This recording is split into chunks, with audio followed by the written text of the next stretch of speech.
I can't fit another plug in my tackle box. It's always under construction for all my weapons of mass destruction. I got buzz baits and Zara spooks, pumpkin seed zoom flukes, booyah crawfish jigs.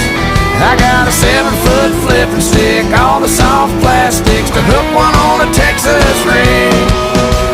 My wife stays on me and my banker just told me that he's working on a tax deduction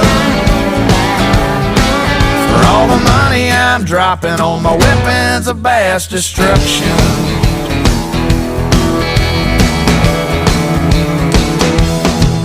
Hank Parker's got a wiretap on my phone. Bill Dance won't leave me the hell alone. Outdoor Channel wants to do a show. They want to film me jaw jerking down on Okeechobee. They better